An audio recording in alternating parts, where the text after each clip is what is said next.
Halo semua, perkenalkan nama saya Brian Toar dengan NIM 1814201169, kelas A3 semester 7 dari Fakultas Keperawatan Universitas Pembangunan Indonesia Manado. Saat ini saya membuat video untuk memenuhi tugas tengah semester mata kuliah keperawatan bencana mengenai simulasi penanganan bencana tanah longsor oleh Nurse Olvin Maningke Eskep M. Longsor atau sering disebut gerakan tanah adalah suatu peristiwa geologi yang terjadi karena pergerakan massa batuan atau tanah dengan berbagai tipe dan jenis seperti jatuhnya batuan atau gumpalan besar tanah. Secara umum, kejadian longsor disebabkan oleh dua faktor, yaitu faktor pendorong dan faktor pemicu. Faktor pendorong adalah faktor-faktor yang mempengaruhi kondisi material sendiri, sedangkan faktor pemicu adalah faktor yang menyebabkan bergeraknya material tersebut. Kapan biasanya terjadi bencana tanah longsor? Ancaman tanah longsor biasanya dimulai pada bulan November karena meningkatnya intensitas curah hujan musim kering yang panjang akan menyebabkan terjadinya penguapan air di permukaan tanah dalam jumlah besar. Berikut adalah cara untuk upaya yang bisa kita lakukan dengan berbagai cara mencegah tanah longsor. Jangan membuat kolam atau sawah di atas lereng, tidak mendirikan rumah di bawah tebing, jangan menebang pohon di sekitar lereng, jangan memotong tebing secara tegak lurus, tidak mendirikan bangunan di sekitar sungai. Dampak tanah longsor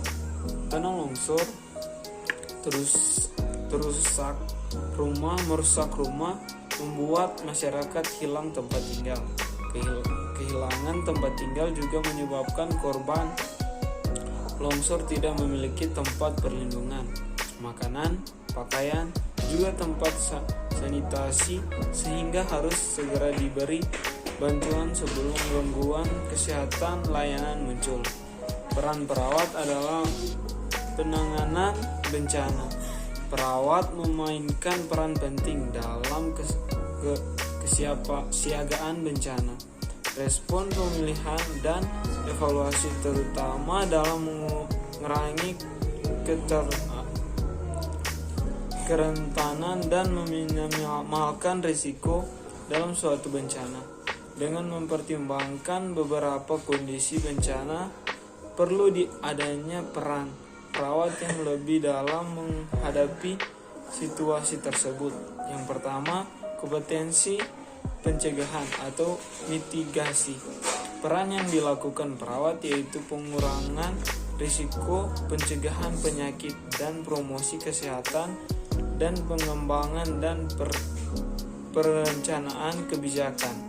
Dalam hal ini, perawat melakukan kolaborasi dengan tenaga kesehatan yang lain seperti organisasi masyarakat, pemerintah, dan tokoh masyarakat untuk melakukan pendidikan dan simulasi bencana dalam skala besar. Yang kedua, kompetensi kesiapsiagaan.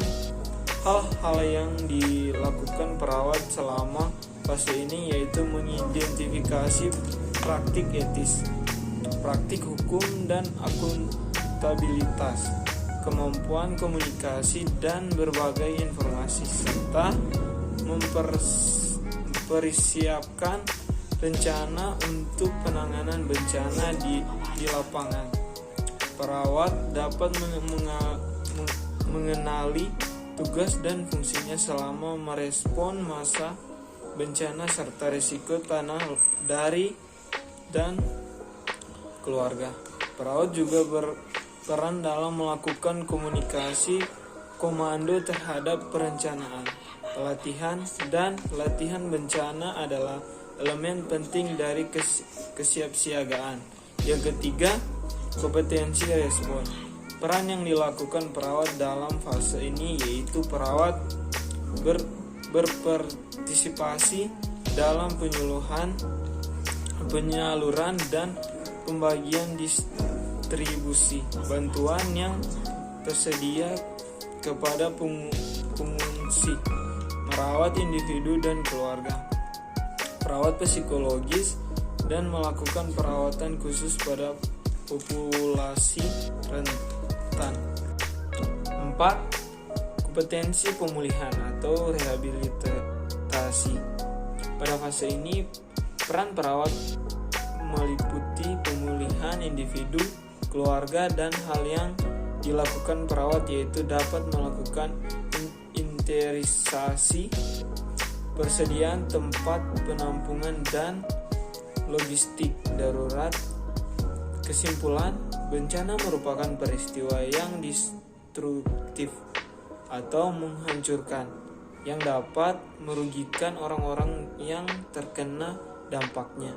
Bencana sering mengakibatkan berkurangnya akses obat-obatan, layanan perumahan, air bersih, dan makanan bergizi, serta daya atau listrik yang dibutuhkan untuk menjalankan peralatan penting yang membantu kehidupan.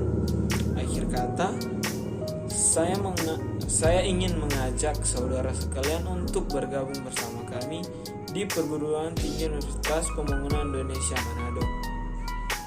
Karena Universitas Pembangunan Indonesia Manado ada begitu banyak pilihan fakultas seperti fakultas keperawatan ditambah dengan profesi nurse, fakultas hukum, fakultas pertanian, fakultas sastra, fakultas teknik, dan fakultas fisik. Maka dari itu saya mengajak yang masih bingung memilih perguruan tinggi, ayo bergabung bersama kami menjadi bagian dari Universitas Pembangunan Indonesia Manado. Maju UMPI, jaya UMPI.